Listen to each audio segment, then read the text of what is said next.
Hello, everybody.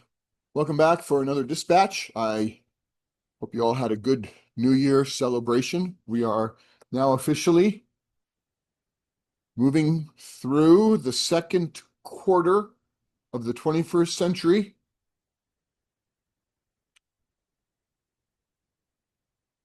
Okay. So I'm here to read the next bit from John Berger on Rembrandt. Okay. So let's see. Where were we? Where were we? Come on. We got this. Oh dear.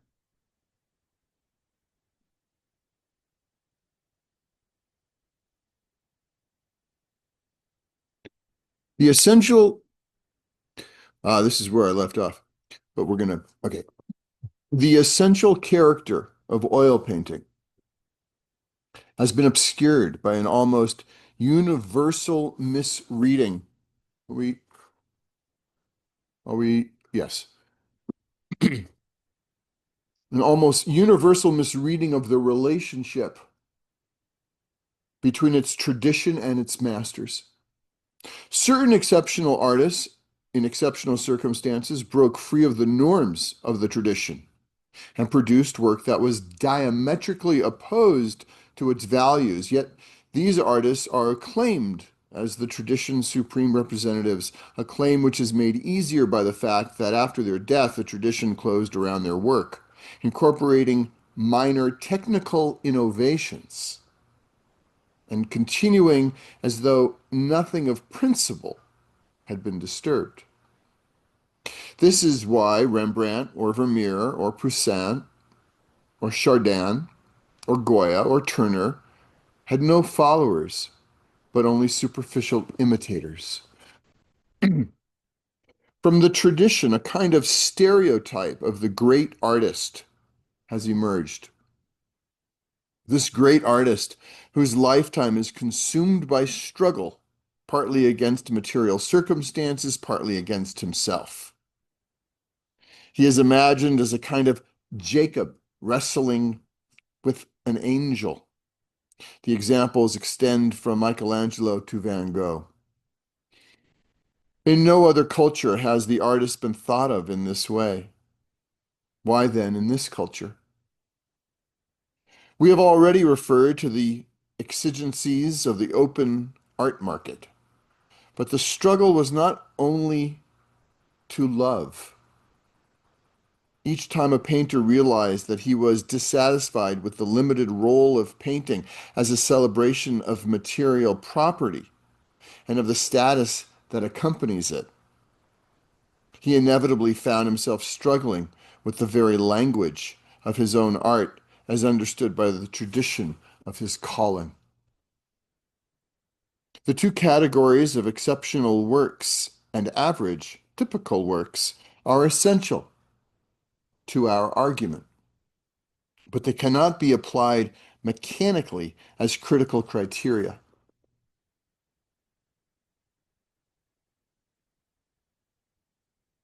We on here? Yes. Sorry. Just checking. But they cannot be applied mechanically as critical criteria. The critic must understand the terms of the antagonism. Every exceptional work was the result of a prolonged, successful struggle. Innumerable works involved no struggle. There were also prolonged yet unsuccessful struggles.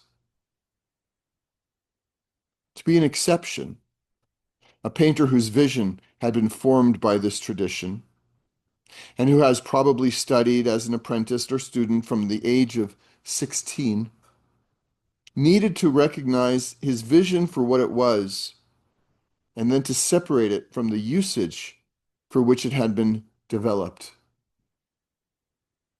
Single-handed, he had to contest himself as a painter in a way that denied the seeing of a painter.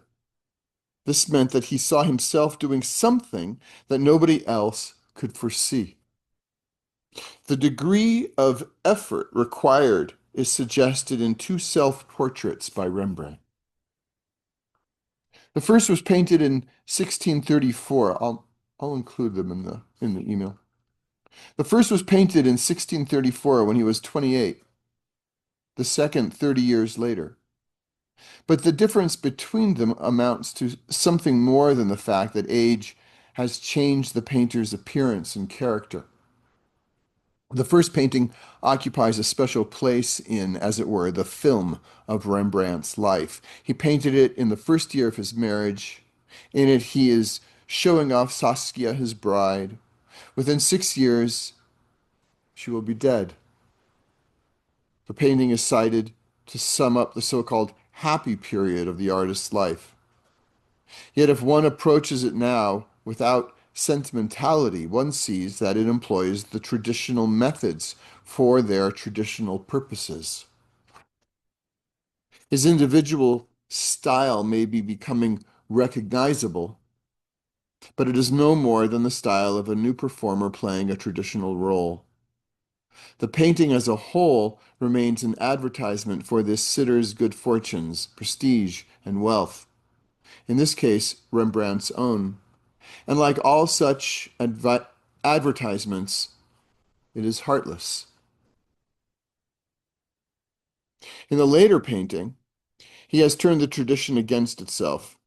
He has wrested its language away from it. He is an old man. All has gone except a sense of the question of existence as a question. And the painter in him, who is both more and less than the old man, has found the means to express just that, using a medium which has been traditionally developed to exclude any such questions. At the age of 63, he died, looking, even by the standards of his time, very old. Drink, debts, the death through the plague of those nearest to him are amongst the explanations of the ravages done.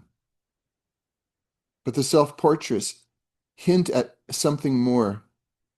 He grew old in a climate of economic fanaticism and indifference, not dissimilar to the climate of the period we are living through. The human could no longer simply be copied, as in the Renaissance. The human was no longer self-evident.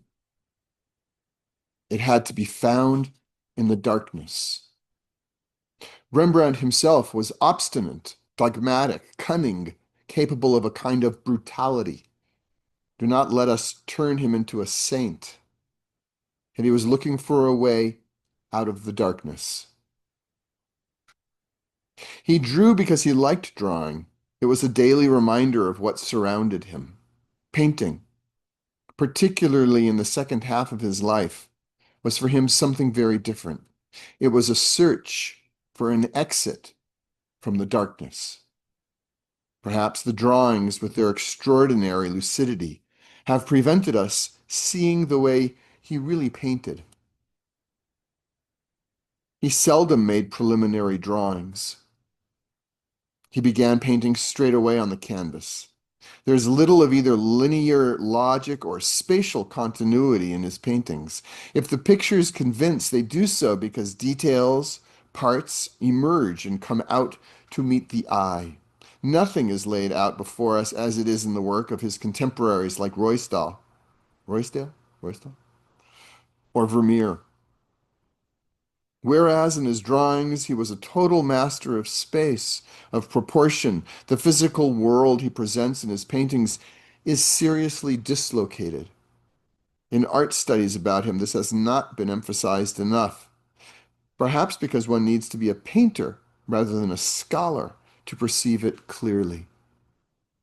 There is an early painting of a man, it's himself, before an easel in a studio. The man is not much more than half the size he should be. In the marvelous late painting Woman at an Open Door, Henrique's right arm and hand are the size of those of a Hercules in Abraham's sacrifice. Isaac has the physique of a youth, but in proportion to his father is no larger than an 8-year-old. Baroque art loved foreshortenings and improbable juxtapositions, but even if he profited by the liberties won by the Baroque, the dislocations in his paintings are in no way similar, for they are not demonstrative. They are almost furtive. Hmm. Maybe we'll read a little more. Right. Be nice to read another. Well, okay. Uh, in the Sublime Saint Matthew and Angel, the Louvre, in the Louvre, the impossible space over the evangelist's shoulder for the angel's head is furtively insinuated, as if by the whisper. The angel is whispering into the writer's ear. Why is his Why in his paintings did he forget or ignore what he could do with such mastery in his drawings? Something else, something antithetical to real space, must have interested him more. Leave the museum, go to the emergency department of a hospital, probably in a basement because the X-ray units are best placed underground. There are the wounded and the sick being wheeled forward or waiting for hours side by side on their trolleys until the next expert can give them attention. Often it is the rich rather than the most sick who pass first. Either way, for the patients there underground, it is too late to change anything. Each one is living in her or his own corporeal space in which the landmarks are a pain or a disability, an unfamiliar sensation or a numbness. The surgeons, when operating, cannot obey the laws of this space. It is not something learnt in Dr. Tulip's anatomy lesson. Every good nurse, however, becomes familiar by touch with it. And on each mattress, with each patient, it takes a different form. It is the space of each sentient body's awareness of itself. It is not boundless like subjective space. It is always, finally, bound by the laws of the body. But its landmarks, its emphasis, its inner proportions are continually changing. Pain sharpens our awareness of such space. It is the space of our first vulnerability and solitude, also of disease. But it is also potentially the space of pleasure, well-being, and the sensation of being loved. Robert Kramer, the filmmaker, defines it behind the eyes and throughout the body, the universe of circuits and synapses, the worn paths where the energy habitually flows. It can be felt by touch more clearly than it can be seen by sight. He was the painterly master of this corporeal space.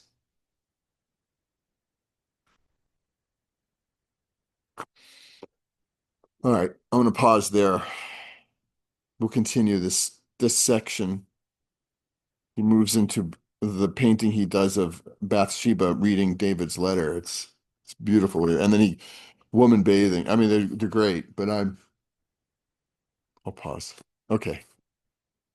We will continue next time. Hope you're all well. Making stuff in the new year. Okay. Take good care. Bye-bye.